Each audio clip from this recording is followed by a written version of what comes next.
Página 42. Porque nos enfermamos. Benjamin Bigman, 2020. Party 1. El problema.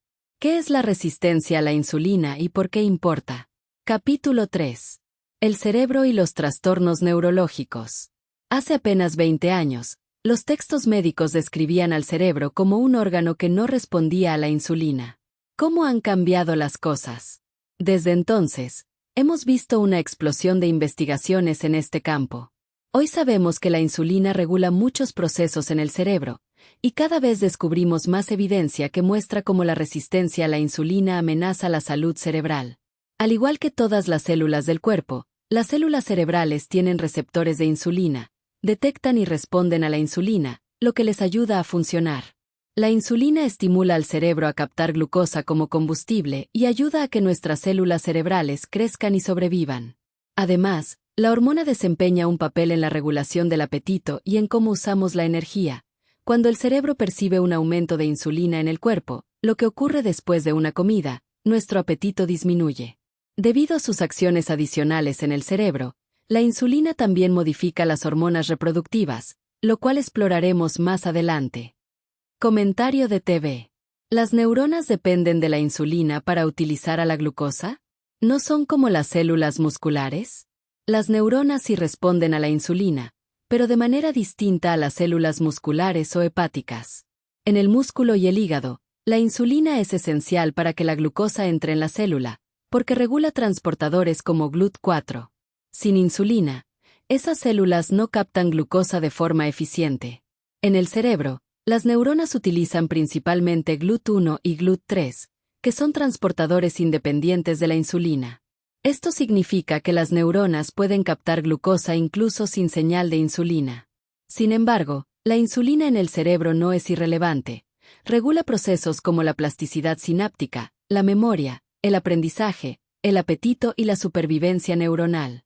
Además, influye en cómo el cerebro gestiona la energía y en la modulación de neurotransmisores. Por eso, aunque las neuronas no dependen de la insulina para obtener glucosa como lo hacen los músculos, sí dependen de ella para mantener funciones cognitivas y metabólicas normales. En resumen, las neuronas no necesitan insulina para usar glucosa, pero sí necesitan insulina para funcionar de manera óptima en procesos de memoria, aprendizaje y regulación energética. Comentario de TV. Entonces, ¿un exceso de insulina en sangre cómo afecta los procesos de las neuronas? Un exceso de insulina en la sangre afecta a las neuronas de manera indirecta pero muy significativa. Aunque las neuronas pueden captar glucosa sin necesidad de insulina, dependen de ella para regular procesos como la plasticidad sináptica, la memoria, el aprendizaje y el control del apetito. Cuando los niveles de insulina permanecen elevados durante mucho tiempo, el cerebro se vuelve menos sensible a ella.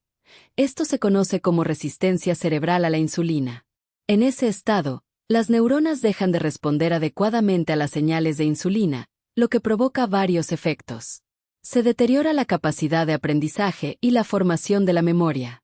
Se altera la regulación del apetito, favoreciendo el exceso de comida y el aumento de peso. Se acelera el envejecimiento cerebral, ya que la estructura del cerebro se modifica con la resistencia prolongada. Se incrementa el riesgo de enfermedades neurodegenerativas, especialmente Alzheimer, que algunos investigadores llaman diabetes tipo 3 por su relación con la insulina. En resumen, demasiada insulina en sangre no mejora el funcionamiento neuronal, sino que lo entorpece, porque el cerebro pierde sensibilidad a la hormona y con ello se comprometen funciones esenciales para la cognición y la salud mental. Comentario de TV. La gente mayor de 60 desarrolla Alzheimer, y podría ser porque tienen resistencia a la insulina, exceso de insulina en sangre, a pesar de no padecer diabetes tipo 2. Luego, no deben confiarse solo porque no tienen diabetes o hipertensión arterial. Aunque muchas personas mayores de 60 años no tengan un diagnóstico de diabetes tipo 2 ni hipertensión, pueden presentar resistencia a la insulina en el cerebro. Esto significa que, aun con glucosa en niveles normales, la insulina deja de cumplir bien su papel en las neuronas. El resultado es un deterioro progresivo en funciones como la memoria, el aprendizaje y la regulación del apetito. La evidencia científica sugiere que este fenómeno contribuye al desarrollo de Alzheimer y otras enfermedades neurodegenerativas, al punto de que algunos investigadores llaman al Alzheimer diabetes tipo 3.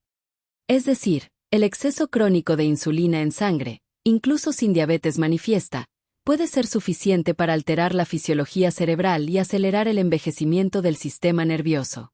Por eso, como bien señalas, no basta con confiarse en la ausencia de diabetes o hipertensión. La salud metabólica del cerebro depende también de mantener una sensibilidad adecuada a la insulina. Hábitos como la alimentación equilibrada, el ejercicio regular y evitar la hiperinsulinemia crónica son claves para reducir el riesgo. Comentario de TV. Como pensar no duele, es que nos confiamos. Yo no estoy loco, dice la gente, y no cuida la salud de las neuronas, que se le vuelven perezosas. El cerebro, aunque no duela, si se desgasta y se vuelve más vulnerable cuando no cuidamos su metabolismo. La gente dice yo no estoy loco y con eso descarta la necesidad de cuidar la salud neuronal. Sin embargo, las neuronas pueden volverse perezosas cuando están expuestas a exceso de insulina y pierden sensibilidad. Esa pereza no es locura, sino un deterioro silencioso, menos memoria, menos concentración, más dificultad para aprender cosas nuevas. El gran riesgo es que la resistencia a la insulina en el cerebro no se nota de inmediato, pero va acumulando daño. Por eso, aunque uno se sienta lúcido, el descuido metabólico puede estar preparando el terreno para problemas cognitivos serios en la vejez. En otras palabras, pensar no duele, pero el cerebro sí sufre cuando no lo cuidamos. Y la prevención no es solo para quienes tienen diabetes o hipertensión, sino para cualquiera que quiera mantener sus neuronas activas y resistentes al paso del tiempo.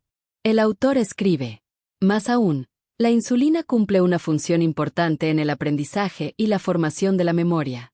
Un estudio notable en ratas analizó un modelo experimental de diabetes tipo 1, en el cual algunas ratas no podían producir insulina. Las ratas con diabetes tipo 1 no lograron aprender un laberinto tan bien como las del grupo de control con producción normal de insulina. Sin embargo, al recibir insulina, el aprendizaje y la memoria de los animales diabéticos mejoraron. Todo esto sugiere la importancia de la insulina en el funcionamiento normal del cerebro. Los problemas surgen cuando hay demasiada insulina o cuando el cerebro deja de responder a ella.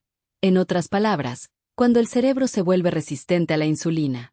Al hablar de resistencia a la insulina, es tentador pensar solo en algunos tejidos como los músculos o el hígado. Sin embargo, los investigadores reconocen cada vez más que el cerebro también se vuelve resistente a la insulina de manera simultánea con el resto de los tejidos. Comentario de TV. Supongo que también, debido a la resistencia a la insulina, se degrada el apetito sexual, se degenera el aparato reproductor. Cuando las células dejan de responder bien a la insulina, se altera el equilibrio hormonal.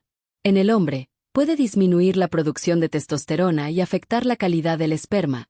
Además podría afeminarse. En la mujer, puede alterar los ciclos menstruales y la función ovárica.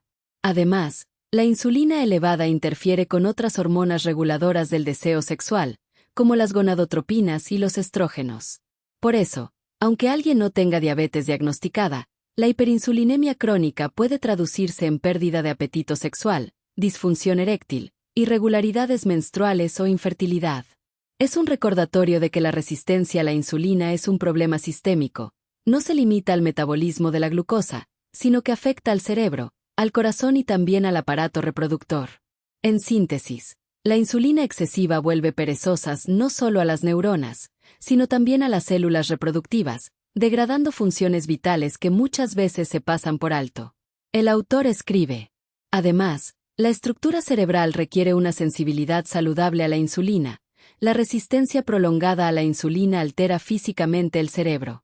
Un estudio reciente encontró que por cada 10 años de resistencia a la insulina, el cerebro parece 2 años más viejo que el de una persona sensible a la insulina de la misma edad.